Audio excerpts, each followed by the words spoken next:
창조주 하나님, 광야 같은 세상에서 승리케 하시고 모여 예배하게 하심 감사드립니다. 예배를 통해 말씀을 통해 부활하신 예수님을 만나는 은총을 주옵소서. 이제 며칠 뒤에는 나라의 중요한 일꾼을 뽑는 선거가 있습니다. 이 나라의 공평과 정의를 실천할 일꾼들이 세워지게 도와 주옵소서. 오늘도 예배의 자리에 있지 못하고 객지, 외국, 군대에 있는 성도들, 병상의 환자들, 요양원과 요양병원에서 힘든 시간을 보내는 이들, 영상과 음성으로 예배하는 이들, 지교회, 형제교회, 협력교회, 선교지 등에서 부활의 기쁨이 넘치는 예배를 드리는 모든 이들에게 은혜를 주옵소서. 같은 시간에 간화실, 유아실, 교육, 각 부서실, 그리고 농학교회 성도들 함께 예배합니다. 저들도 은혜 충만케 하여 주옵소서. 말씀을 전하고 듣습니다. 성령께서 함께하여 주셔서 치료와 회복과 부활의 시간 되게 하여 주옵소서. 예수님의 이름으로 기도하옵나이다. 아멘. 할렐루야. 부활과 영생의 소망으로 복된 삶을 사시기를 축원합니다. 이번 주 수요일에는 선거가 있습니다. 이미 투표하신 분들 계시겠지만 크리스찬들도 국민에게 주어진 의무이고 권리인 투표를 하셔야 합니다. 그래서 결과는 어떻게 나오든지 내 생각과 다른 분들도 많구나, 내 생각과 같은 분들도 많구나 이렇게 생각하고 당선되신 분들을 위해서 일 잘하도록 기도하셔야 합니다. 꼭 투표하시기를 바랍니다. 우리 서로 인사하겠습니다. 은혜의 날 되시길 바랍니다. 우리 성경을 들고 고백하겠습니다. 높이 듭니다. 저는 예수 믿어 구원받았습니다. 저는 예수 믿어 하나님 자녀 되었습니다. 저는 예수 믿어 천국 백성 되었습니다. 하나님께서 선물로 주신 오늘 하나님 말씀으로 가르침을 받습니다. 눈을 열어 주의 법 안에 있는 놀라운 진리를 보고 깨닫게 하소서. 아멘으로 순종하여 하나님께 영광 돌리는 삶 되게 하소서. 아멘. 그런 삶이 되시기를 축원합니다. 이 성경 요한복음 20장과 21장은 예수님 부활 이후에 일어난 일들이 기록되어 있습니다.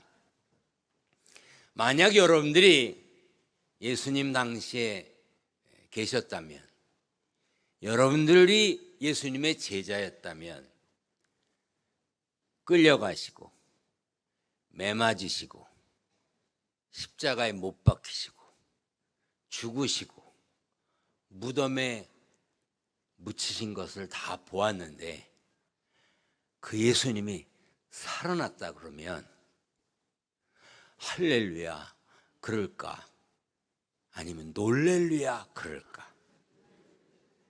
여러분은 어땠을 것 같아요?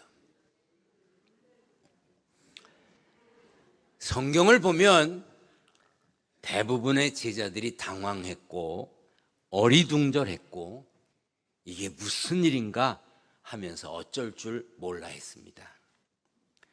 물론 예수님이 십자가를 지시기 전에 죽음과 부활에 대해서 말씀하셨습니다. 그러나 베드로는 예수님을 붙들고 항변했어요. 그러면 안 된다고. 다른 제자들도 그 말씀을 깨닫지 못하였고 예수님께 묻기조차 두려워했습니다.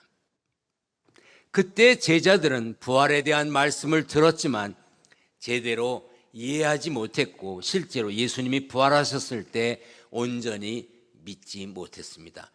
지극히 당연한 것 아니겠습니까? 예수님의 무덤을 가장 먼저 찾았던 사람은 제자들이 아니었습니다. 천박한 여인이라고 칭함받았던 막달라 마리아였습니다. 그녀는 예수님의 무덤 입구를 막았던 돌이 옮겨진 것을 보았습니다. 만약 그녀가 그것을 보고 예수님이 부활하셨구나 그렇게 확신했다면 얼마나 기뻐했을까요? 그러나 그녀는 베드로와 요한에게 달려갔습니다. 누가 주님을 무덤에서 가져갔습니다. 어디에 두었는지 모르겠습니다. 이렇게 말을 했습니다. 빈 무덤을 보고 예수님이 부활하셨다고 믿기보다는 누군가 시체를 훔쳐갔다고 생각했습니다. 그래서 마리아는 무덤 밖에서 울었습니다. 그러다 몸을 구부려 무덤 안을 들여다보았더니 천사가 있었어요. 그녀는 천사들에게도 똑같이 말했습니다. 누가 우리 주님을 가져갔습니다. 어디에 두었는지 모르겠습니다. 그때 예수님은 그녀 뒤에 계셨고 어찌하여 울며 누구를 찾느냐고 물으셨습니다. 그녀는 부활하신 예수님을 만났고 예수님의 음성을 들었습니다. 하지만 마리아는 예수님을 동산 지키는 사람으로 알았습니다. 그래서 여보세요, 당신이 그를 옮겨 놓았거든. 어디에다 두었는지 내게 말해주세요. 내가 그를 모셔가겠습니다. 막달라 마리아는 빈 무덤을 보았고 천사를 보았고 부활하신 예수님을 보았고 예수님의 음성도 들었습니다. 그러나 여전히 예수님의 부활을 깨닫지도 못했고 믿지도 못했습니다. 그러다 예수님이 마리아야 이렇게 부르실 때 비로소 예수님을 깨달았고 반가워했습니다. 그래서 제자들에게 가서 내가 주를 보았다고, 부활하신 주님을 만났다고 말했습니다. 간혹 믿지 않는 분들이 전도하면 내가 보면 믿겠다, 내가 하나님을 보고 천국을 보면 믿겠다고 보여달라고 말합니다. 내가 들으면 믿겠다, 하나님의 목소리를 좀 들으면 믿겠다고 하는 분들이 있습니다. 그런데 그런 분들 보면 믿을까요? 들으면 믿을까요? 막달라 마리아처럼 봤어도 들었어도 믿지 못하는 경우가 대부분입니다. 여러분은 무엇을 보면 정확히 보십니까? 여러분들이 본 건 틀림이 없습니까? 똑같은 장면을 봐도 말하는 이들마다 달라요. 같은 영화를 보고 나와서도 딴소리 하는 사람들 있잖아. 봤는데 들었는데 보고 들은 느낌이 달라요. 어떤 땐 싸우죠. 내가 말했잖아, 너 그때 들었잖아, 네가 언제 말했어? 둘 다 거짓말을 하는 경우도 있지만 둘 다 했는데 잘못 알고 있는 거예요. 이처럼 봤다, 들었다, 그렇다고 해서 믿음이 생기는 것은 아닙니다. 마음의 문을 열어야 해요. 믿음은 보고 듣는 게 아니에요. 확인하는 게 아닙니다. 신앙은 그냥 믿는 거예요. 아멘. 여러분들 믿기 때문에 이 자리에 오셨습니다. 막달라 마리아와 달리 요한은 조금 달랐습니다. 베드로와 요한은 막달라 마리아로부터 무덤에 돌이 옮겨졌다는 소식을 듣고 곧장 무덤으로 달려갔어요. 급히 갔습니다. 성경을 보니까 베드로보다 요한이 먼저 무덤에 도착했던 것 같아요. 그는 무덤 안으로 몸을 굽혀서 세마포가 놓여 있는 것을 보았습니다. 세마포는 고운 삼배를 말하는데 제사장, 레위인, 귀인들의 의복을 만드는 재료로 사용되었고 또 사람이 죽으면 그 나름대로 좋은 것으로 싸서 장례 지낸다고 세마포로 싸서 장례를 지냈습니다. 그 예수님을 쌓았던 세마포가 거기 놓여 있었습니다. 그러나 안으로 들어가진 않았습니다. 무덤 안으로. 동굴이니까 들어갈 수 있는데 안 들어갔어요. 반신반의 긴가민가 했던 것 같아요. 그런데 성질 급한 베드로는 무덤 안으로 들어갔습니다. 거기 가서 세마포가 놓인 것과 예수님의 머리를 쌓았던 수건을 보았어요. 세마포가 있고 예수님의 머리를 쌓았던 수건은 딴 곳에 따로 개켜 있었습니다. 세마포가 있고 수건이 있었어요. 누가 봐도 이상한 상황 아닙니까? 도둑이 예수님의 시체를 가져갔다면 세마포로 싼 채로 가져가지, 세마포 벗기고 얼굴 가렸던 걸 벗겨내고 시신만 달랑 들고 갔겠습니까? 그런데 그때 요한은 세마포와 수건을 보고 믿음이 생겼습니다. 그래서 그때야 무덤에 먼저 갔던 그 다른 제자 요한이 들어가 보고 믿었다고 그랬습니다. 요한은 막달라 마리아처럼 예수님을 보았거나 예수님의 음성을 들었거나 그러지 못했습니다.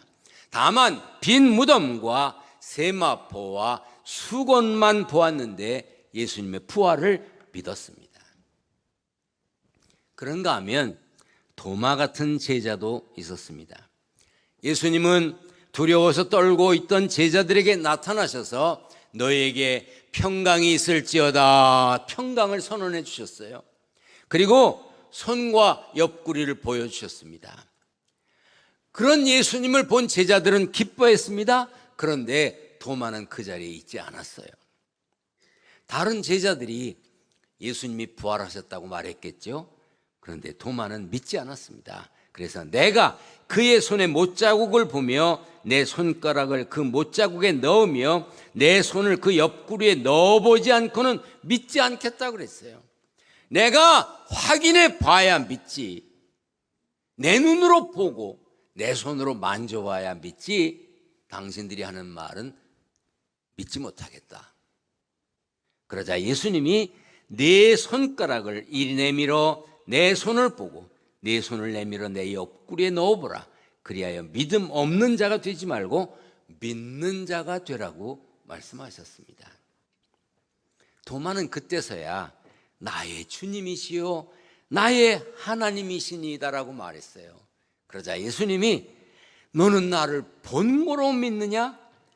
보지 못하고 믿는 자들은 복되다고 했습니다. 할렐루야. 여러분 예수님의 부활을 믿으십니까? 그러면 여러분은 도마보다 복된 거예요. 이런 걸 보면 예수님을 믿는 거, 부활을 믿는 거 쉽지 않습니다. 어려운 일입니다. 여러분은 언제부터 예수 믿으셨나요? 어떤 분은 어머니 뱃속에서부터 엄마가 교회에 올 때 교회에 왔던 분이 계셔요. 그런 신앙을 모태 신앙이라 그러죠. 어머니 태중에서부터 믿었다고.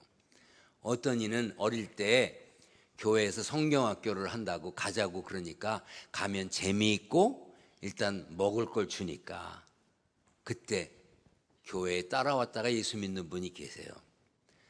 어떤 분들은 군대에 갔다가 교회에 가면 동그랗고 달달한 빵을 주니까 그 빵 먹으러 갔다가 진중 세례식도 한다니까 세례도 받고 그러다가 믿음이 생겨서 신앙생활 한 분도 계십니다.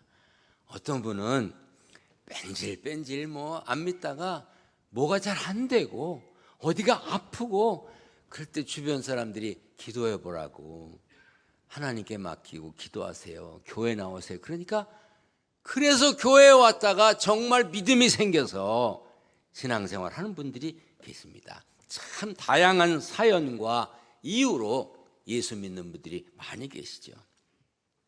그런 것을 보면 사람의 마음 문을 여시고 인도하시는 하나님의 역사는 참으로 신기합니다. 그러므로 여러분들의 가족들이, 친척들이, 친구가 주변에서 예수 안 믿는다고 막 손을 흔들면서 절대로 난 안 간다고 이러는 분들까지라도 포기하지 말고 그를 위해 기도하며 전도하시기를 바랍니다. 포기하지 말아야 돼요. 그런데 살다 보니까 아예 마음속에 안 믿기로 작정하고 사는 사람들이 있더라고요. 어떤 말을 해도 안 믿어. 그건 신앙적인 것도 그렇지만 사람과 사람과의 관계에서도 그래요. 그 사람이 나에 대해서 오해하고 있는 것 같아서 내가 그런 게 아니라고 설명을 해도 안 믿어. 실제 나는 당신 말을 못 믿는데, 안 믿는데 그 증거를 보여주면서 그게 아니었다 그러면 그랬군요, 미안합니다, 이렇게 안 해요. 그냥 싫대, 안 믿는데, 필요 없대. 야, 그런 사람 어떻게 해야 돼? 응? 그런 사람 어떻게 해야 돼? 뭐 어떻게 해? 그렇게 살다 가라 그래야지. 증거를 보여줘도 안 믿어. 누가 무슨 말을 해도 받아들이질 않아. 야, 사람과의 관계에서도 그렇지만 신앙적으로도 그래. 아예 난 안 믿어, 뭐 이러는 사람들이 있어요. 제가 부활절 전후만 되면 생각나는 분이 계세요. 벌써 우리 교회에서 10번도 더 얘기했어요. 앞으로도 10번도 더 얘기할 거예요. 어느 날 저 소사동에 사는 어떤 분이 병이 들어서 다 돌아가시게 됐대요. 근데 우리 교회 어떤 분이 옆에 살면서 예수 믿으시라고, 예수 믿고 구원 받으시라고, 멸망치 않고 영원히 사는 길이 있다고, 그러니까 믿겠다고 그러더래. 그러면 이왕이면 세례를 받으시는 게 어떠냐, 돌아가시기 전에. 그랬더니 받겠다고 그랬다는 거예요. 근데 아침 한 10시쯤 전화가 왔어요. 권사님 한 분이, 여기요 소사동인데요, 어떤 사람이 세례를 받겠대요. 오셔서 세례 좀 해주세요. 근데 나는 그날 서울의 큰 호텔에서 이름만 대면 여러분들이 알만한 유명한 사람이 저를 밥 사준다고 오라 그랬어요. 룸도 따로 마련했대요, 저를 위해서요. 그래서 서울 가려고 막 떠나려고 그러는데 그 전화를 받았어요. 제가 서울에 인류 호텔에 그 유명한 분이 사주는 밥을 먹으러 가야 되겠어요, 세례식을 하러 가야 되겠어요? 투표로 한번 해보겠습니다. 그래도 세례식 하는데 가야죠. 그런 분 손 들어봐. 그래도 세례를 해야지. 손 들어봐요, 높이. 그래도 손 내려. 밥 먹으러 가야지. 그래도 어우 고마워. 근데 조금 전에 손든 분들은 나 밥 사줘요. 그 서울에다 전화를 했어요. 죄송합니다, 사람이 죽어가는데 임종 세례를 해달라 그러니 어떻게 하겠습니까? 죄송합니다. 예약해놨는데 저는요 오늘 대접했습니다. 저는 오늘 대접한 겁니다. 아시죠? 그 전화를 끊었어요. 그리고 갔습니다. 근데 사람이 이렇게도 누워있고 이렇게도 누워있잖아요. 벽 쪽으로 누워서 날 보지도 않아요. 생전 처음 보는 사람이잖아요. 제가 교회 목사입니다, 천국의 소망을 가지시고 예수 믿겠다 하시고 세례 받겠다고 하셔서 제가 왔습니다. 세례 도구 다 챙겨서 갔어요. 안 해요. 내가 그 안 해요라는 소리를 듣는 순간 뭐가 생각났을까? 밥. 짜증나. 그냥 왔어요 결국이요. 근데 며칠 있다 또 연락이 왔어요. 이제는 받겠다고. 가야 돼요, 말아야 돼요? 의리가 없어. 갔어요. 또 이러고 있어요. 제가 설득을 하다가 그냥 왔습니다. 그런데 며칠 지나서 또 연락이 왔어요. 이번엔 진짜로 받는다는 거예요.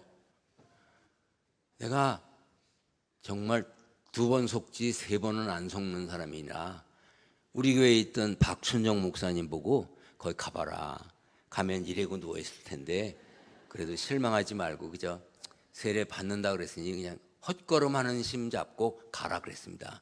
오랍쇼. 가서 세례를 주고 왔어요. 뭐야. 내가 그때 갔어야 되는데 3-4번인데 어떤 경우에도 포기하지 않아야 합니다. 아멘. 그냥 그분 때문에 밥만 날렸어요.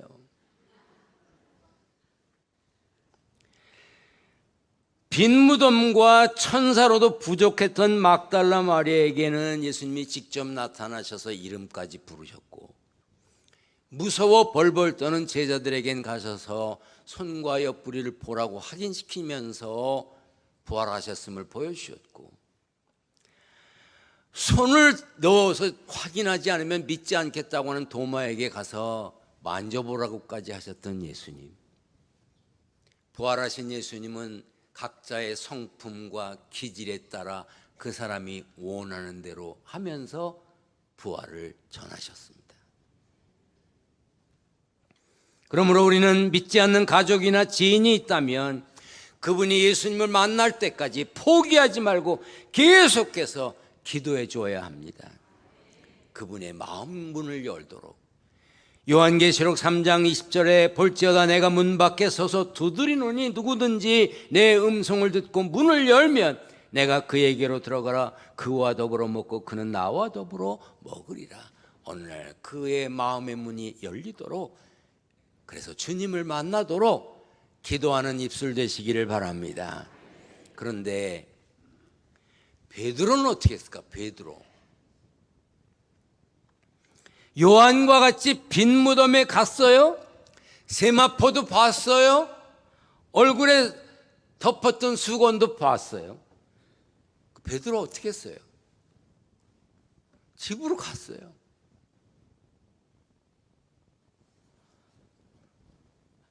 요한복음 21장 3절에 시몬 베드로가 나는 물고기 잡으러 간다 그랬어요.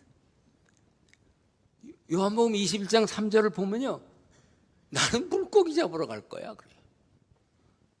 쉬운 말로 난 가서 하던 일이나 할 거야. 그렇게 갔어요. 빈 무덤도 보고 세마포도 보고 수건도 봤는데 고기나 잡으러 가자. 확신이 없었어요. 혼란스러웠던 것 같습니다. 다시 고기 잡으러 간 베드로가 밤새도록 고기를 잡았는데 못 잡았어요. 그때 예수님이 다가오셨습니다. 얘들아, 너희에게 고기가 있느냐? 영어 성경에 보면 친구들 뭘 좀 잡았어?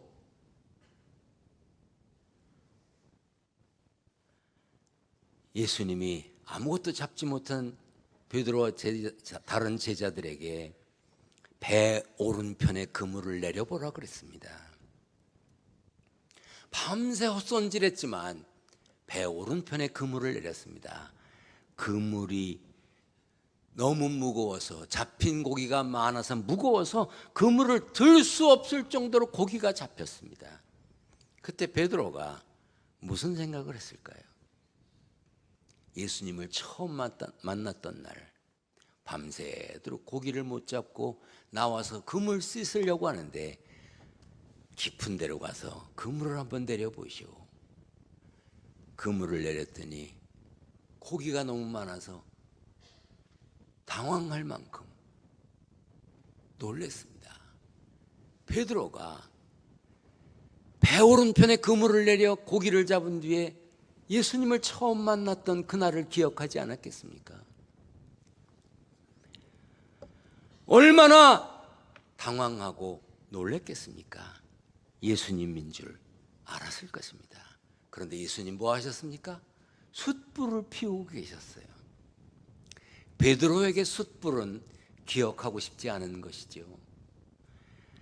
대제사장의 집들에서 숯불을 쬐고 앉았던 베드로에게 당신도 저 예수와 한편이지, 당신도 예수 따라다니던 사람 아니야? 그럴 때 뭐라 그랬습니까? 아니라고. 나는 아니라고. 3번이나 예수님을 모른다고 부인했습니다. 숯불 쬐고 있던 베드로가 예수님 모른다고 했는데 그 예수님이 숯불을 피우고 계시는 거예요. 유대 문화에서는요, 배신당한 사람이 배신자에게 음식을 베풀면 진정으로 내가 널 용서한다는 뜻이 있대요. 이제 이 음식 같이 먹고 화해하자. 그리고 난 너를 미워하지 않는다 하는 뜻이 있답니다. 과거의 허물을 다 덮고 새로운 관계를 맺겠다면 용서와 사랑의 마음으로 음식을 나누었답니다. 여러분, 누구에겐가 힘을 주고 싶으세요? 힘내세요 말만 하지 말고 밥 사주세요. 과일이라도 사주세요. 음료수라도 사주세요. 그러면 과일이나 음료수나 음식을 통해서 정이 가는 거예요. 사랑의 마음도 가는 거예요. 누구와 서먹서먹해진 관계가 있습니까? 음식을 나누세요. 커피 한 잔이라도 나누면서 미안했다고 그러세요. 함께 먹으면 사랑을 나눌 수 있습니다. 정을 더할 수 있습니다.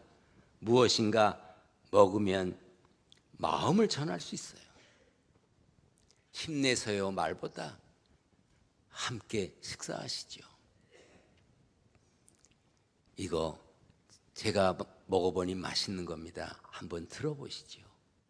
그러면 새로운 관계가 된다는 거예요. 저한테도 좀 사주세요. 사랑의 싹이 튼다는 거예요. 예수님은 모른다고 했고 나는 예수님 몰라. 심지어 저주까지 하면서 예수님 모른다고 했던 그 제자 베드로를 찾아가셔서 그랬니? 내가 부활한 걸 확인하고도 믿지 못해서 여기 와 있니? 그래도 난 너를 위해서 고기를 구워줄게. 오늘도 세상 살면서 힘들고 지치고 믿음 가져 떠가지만 쉽사리 믿음 외면하고 살았던 우리들을 향해서 주님은 숯불을 피우시고 우리를 기다리십니다. 그 부르심에 여러분들이 오늘 응답하신 줄 믿습니다. 언제 어디서나 우리는 약하고 무능하지만 주님은 우리를 위해서 숯불을 피우고 계시다는 사실을 기억하고 주님의 부르심에 오늘 응했던 것처럼 하나님을 만나 예배하기로 약속한 이날 교회에 왔던 것처럼 여러분들 부끄럽지만 죄송하지만 주님이 피우신 숯불 옆에 앉아 말씀을 드리고 말씀을 받는 복된 삶의 주인공이 되시기를 축원합니다. 축원합니다. 사랑하는 여러분, 528장을 부르면서 주님이 우리를 부르시는 음성을 듣는 기회가 되었으면 좋겠습니다. 지금도 주님은 우리에게 오라고 부르십니다. 여러분만 오는 것이 아니라 방황하고 거절하는 그 심령들도 주님께 나오도록 기도하며 찬송하는 시간이 되시기를 바랍니다.